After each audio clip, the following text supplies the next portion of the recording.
alienígenas! Bem-vindos ao livro voador não identificado! Eu fazia aqui no canal, pessoal, um vídeo chamado Checklist, pra quem ainda não sabe. Que era um vídeo, então, onde eu trazia todas as minhas leituras do mês, todas as séries e filmes que eu assisti, e eu acabava, então, comentando um pouco sobre eles, se eu tinha gostado e coisa e tal. Aí eu pensei e achei melhor estar dividindo esse vídeo, dedicar um exclusivo para o que eu assisti e um exclusivo para o que eu li. Talvez eu faça de séries e filmes separados, eu ainda não sei, eu vou pensar. Porque agora o canal vai ser postado vídeos então 2 vezes da semana, um na quarta-feira e um no domingo. Por enquanto vai ficar assim. Vamos ver como eu vou me adaptar aí ao meu novo emprego para ver como que vai ficar. Então hoje eu venho trazer para vocês os lidos do mês, todos os livros que eu li. Porém, nós estamos com lidos do mês acumulado de junho, julho e agosto. Então acabou que eu tinha os vídeos da Bienal pra postar, aproveitei ali que era a sessão Bienal, e acabou que eu acabei atrasando então esse vídeo. Daí em agosto, depois que eu voltei da Bienal, tinha mais o vlog da Bienal, o vídeo das comprinhas da Bienal, então eu pensei, não, vou juntar ali os 3 meses de leituras pra falar pra vocês. No mês de junho eu li um total de 5 livros. Se eu não me engano, eu comentei esse livro no checklist de maio também, porque eu comecei a ler ele em maio, que é Olhos Prateados, da série Five Nights at Freddy's, que é um livro de terror e suspense baseado em um jogo que tá rolando ali na internet, que deu bastante sucesso. Eu fiz uma breve resenha lá no meu Instagram, gente, o Instagram Livro Voador Não Identificado. Vão lá dar uma olhadinha pra saberem do que se trata mais essa história, mas basicamente nós vamos ter um restaurante onde crianças costumavam se reunir, mas esse restaurante fechou então depois de um desaparecimento misterioso que acabou cercando ali, vários desaparecimentos, não apenas um, que acabou cercando aquele restaurante, e depois o próprio dono do restaurante acabou morrendo. E muito tempo depois a filha, que era dona do restaurante, acaba voltando pra como se fosse memorial a um dos amigos dela que foi um dos desaparecidos ali naquela época, e eles vão visitar o Freddy's e daí vai dar muita treta. Este próximo livro também eu falei um pouquinho lá no Instagram, que é o livro Os 5 Desejos. Esse é um livro de autoajuda, eu vou começar a ler um pouco mais de autoajuda, não sei se é uma coisa que vocês gostam aqui no canal, pessoal, mas é uma coisa assim que eu senti uma necessidade que eu precisava ler, então, né, tipo assim, tá precisando de ajuda, né? Tô sim. Esse livro ele mudou um pouco a minha perspectiva, o meu modo de ver a vida. Nessa história nós vamos ter o próprio Gay Hendricks, não sei como é que fala o nome dele, que ele vai estar numa festa e nessa festa ele conhece um homem. E este homem relata pra ele que ele teve uma experiência de quase morte, então ele quase bateu as botas. E quando ele estava ali no leito de morte dele, ele pensou em 5 coisas que ele queria ter feito na vida dele, que ele ia partir, que ele ia morrer naquele momento sem ter feito aquelas coisas que ele queria fazer. Então ele tomou como meta realizar todas essas 5 coisas, todos esses 5 desejos que ele tinha. Então ele acabou passando a viver de uma maneira diferente.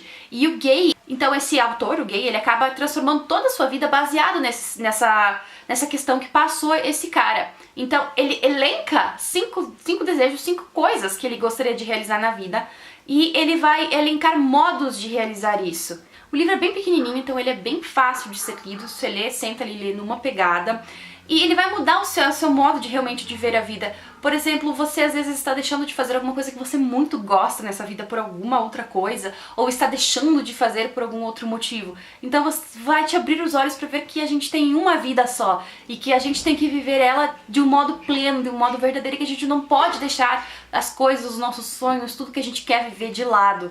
Porque o que nós temos hoje é a gente abrindo mão de muita coisa, às vezes, pelo próprio emprego, a gente se matando trabalhar, ou qualquer outro motivo ali que acaba impedindo a gente de realizar nossos sonhos. Então a gente tem que perceber que depois que a gente gente não vai levar o dinheiro que a gente ganhou se matando de trabalhar. A gente vai levar as memórias, a gente vai se satisfazer. E é por aí, gente, vamos parar de filosofar, né? Eu li o 2º livro de Trono de Vidro da Sarah J. Maas, que é Coroa da Meia-Noite. Também fiz uma breve resenha sobre esse livro lá no meu Instagram, gente. Eu vou deixar então as resenhas todas aqui embaixo, linkadinhas. Esse livro eu gostei muito de Trono de Vidro, só que aqui neste livro eu senti algumas partes muito arrastadas, que não tinha muita necessidade de estar ali, não que tenham tirado a grandeza da história, porque eu sempre achei a história, o universo de Trono de Vidro maravilhoso. Nós tivemos uma revelação muito bombástica aqui no final desse livro, que eu fiquei tipo, ai meu Deus, tá, eu suspeitava assim um tiquinho, uma pitiquinho, porque a autora não tinha deixado pista nenhuma. Ou eu não percebi, né, porque, né, posso ser meio burrinha, mas foi muito legal a descoberta que teve nesse livro. A história continua envolvente, nós vamos ter um desenvolvimento na relação da Celine com o Shao, não sei como é que fala. Algumas pessoas não curtem muito ele, inclusive foi lançado um livro exclusivo pra ele, mas eu amo o Shao. Xuxi. Enfim, eu adoro muito esse personagem, mas realmente teve umas partes assim que me incomodaram um pouco no decorrer da leitura. O próximo livro foi Rainha de Tirling, que eu também falei lá no meu Instagram. Rainha de Tirling foi uma leitura que me surpreendeu, porque na verdade eu comprei por uma indicação do pessoal da Doce Letra, que é uma livraria aqui de Concórdia, e eu acabei me surpreendendo muito com a leitura. Ela não é uma leitura que tenha muita ação nas suas páginas, mas é uma leitura gostosa e que te prende porque você quer saber o destino da princesa. Nós vamos acompanhar então a vida da Kelsey. Quando ela nasceu, a mãe dela era a rainha, ela foi tirada do castelo e foi levada pra morar lá no meio dos cafundó do Judas, onde São Judas perdeu as botas, pra própria segurança dela. E a rainha depois acabou falecendo.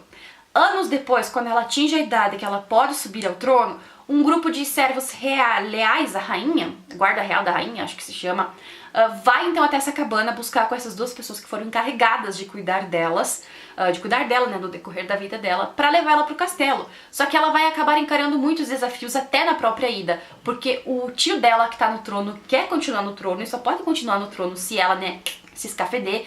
E temos a Rainha Vermelha, acho que é a Rainha Vermelha, que ela é como se fosse ali de um outro país, que ele é inimigo do país dela, que também não quer que ela assuma o trono porque ela controla o tio dela. E ela conhece um assassino, olha, tipo The Keys of Deception.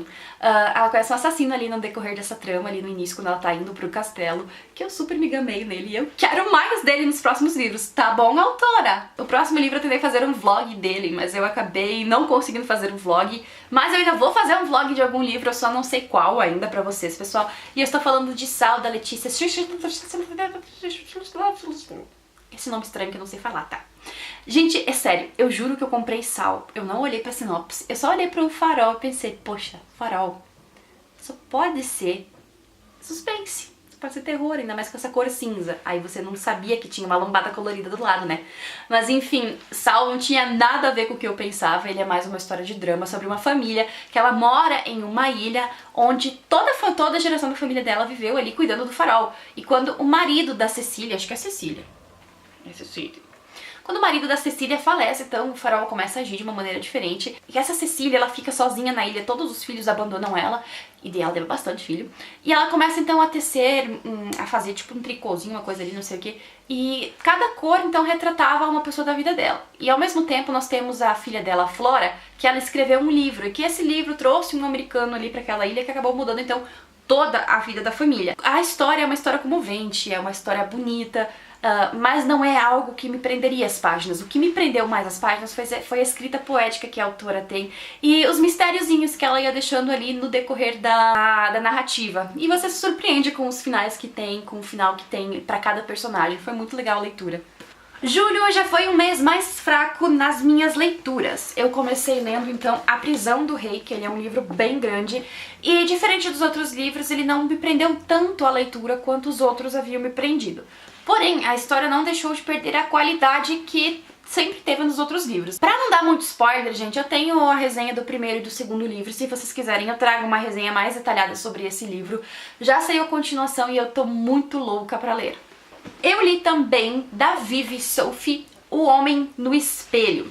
Esse livro ele me surpreendeu, porque ele é um pouco diferente de tudo que eu já li. Ele aborda mundos paralelos, que já é uma coisa que eu não tô muito acostumada, e ele aborda a cultura indiana, que foi um diferencial que eu achei muito show pra esse livro. Aqui a gente tem a Jennifer Mills. Já no início da história, a gente vê uma mulher abandonando uma criança com um colar pra salvar a vida dela. E com o passar do tempo, então, essa menina cresce e ela se transforma na adulta Jennifer.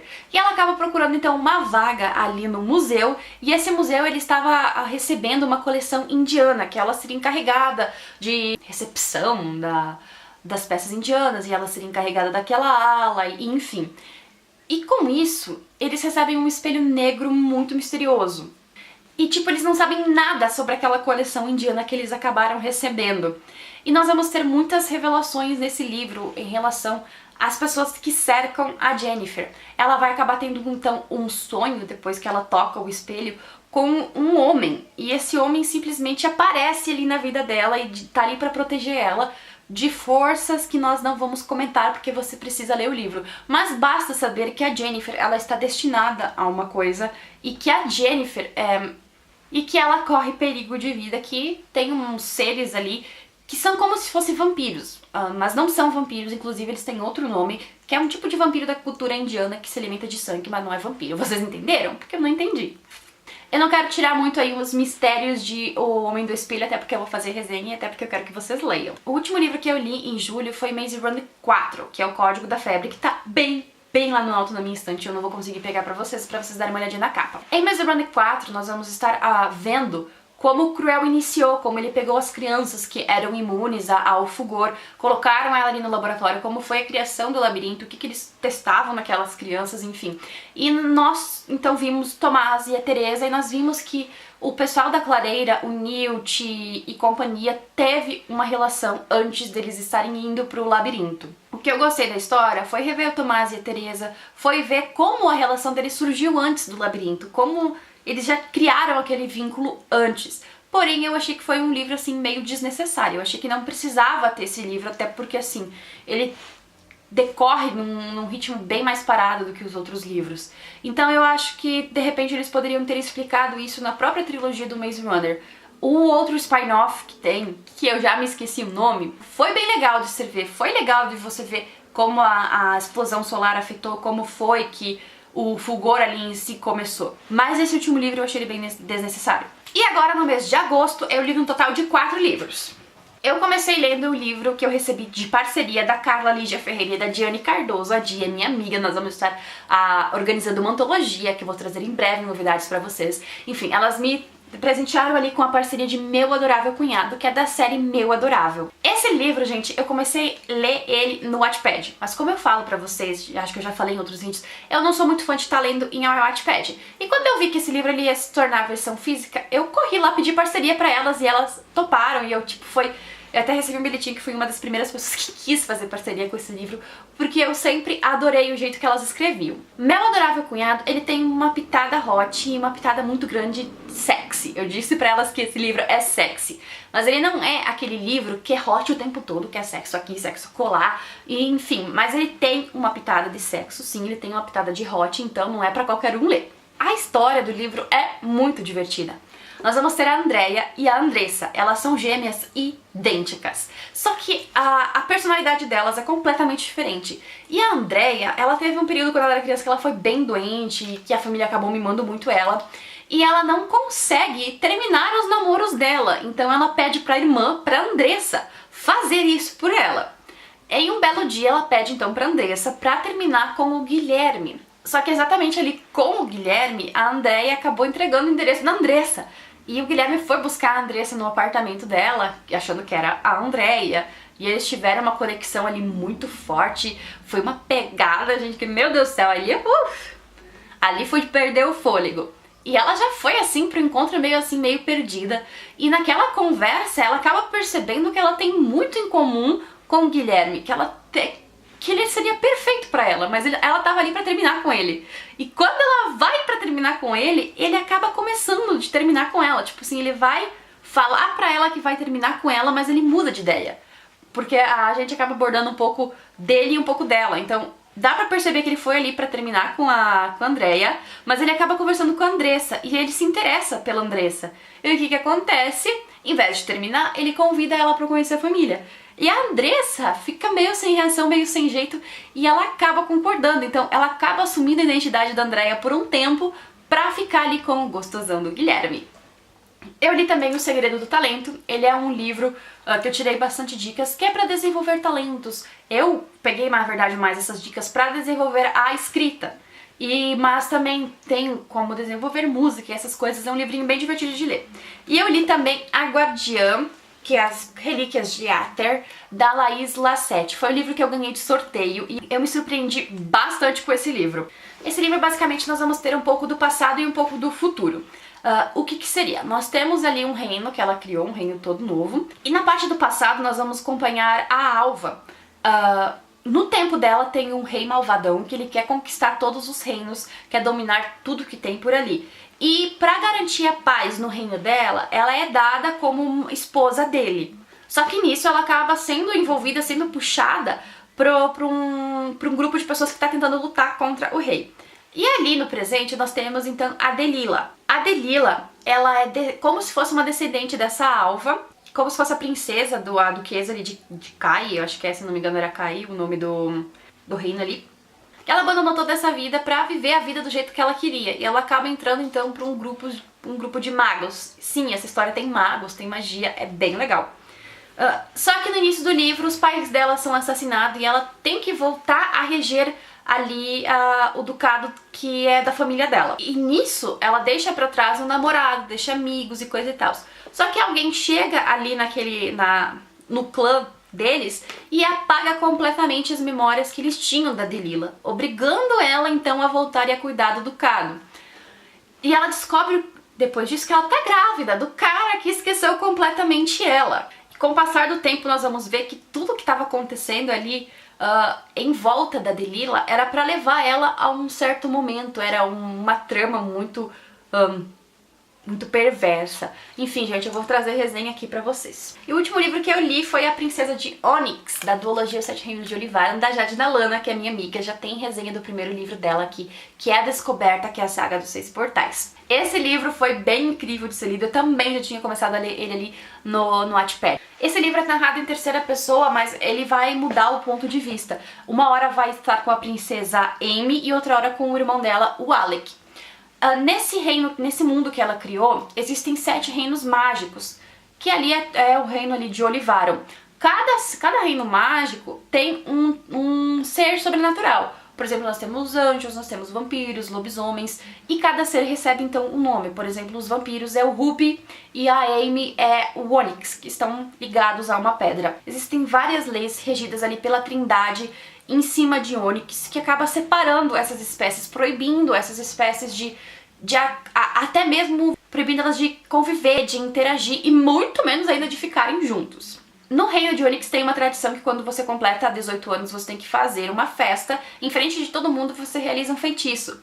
E a Amy, quando ela foi realizar, ela realizou um feitiço do qual ela não sabia muito, que acabou teletransportando ela pra bem longe do reino dela. E ela foi dada como morta entre os pais dela, porque o feitiço que ela fez poderia levar ela a cair numa dimensão inexistente de magia, então realmente morrer.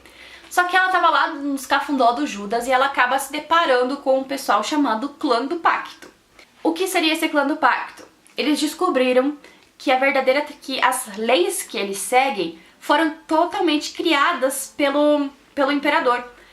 Acho que era o imperador. Que a trindade que eles criaram não existe. Que a trindade verdadeira ela desapareceu há muito tempo atrás e eles pregavam o amor. Então eles acabaram criando vários clãs. Cada clã tem um ser de cada reino pra lutar contra essas regras da trindade que foram impostas por uma trindade falsa. Enquanto isso, lá no castelo, o Alec está apaixonado por uma sereia e, infelizmente, o pai dele obriga ele a se casar com uma bruxa. Então, eles ficam completamente perdidos, porque eles se amam e querem ficar juntos. Só que eles sabem que não podem por causa da trindade, e se fossem descobertos, eles seriam mortos. Enfim, tem muita coisa, muita trama envolvendo esse livro, e ele é bem fantástico e eu vou trazer uma resenha aqui pra vocês. Bem, gente, esse vídeo ficou um pouquinho comprido porque infelizmente muita leitura acumulou aí pra mim contar pra vocês. Espero que vocês tenham gostado, deixem aquele joinha, se inscreve no canal se você ainda não é inscrito e dê uma olhadinha nos vídeos que estão passando aqui do lado. E não se esqueçam de dar uma olhadinha em Eternidade, meu livrinho, os linkzinhos estão todos aqui embaixo junto com as minhas redes sociais. Um super beijo e até a próxima!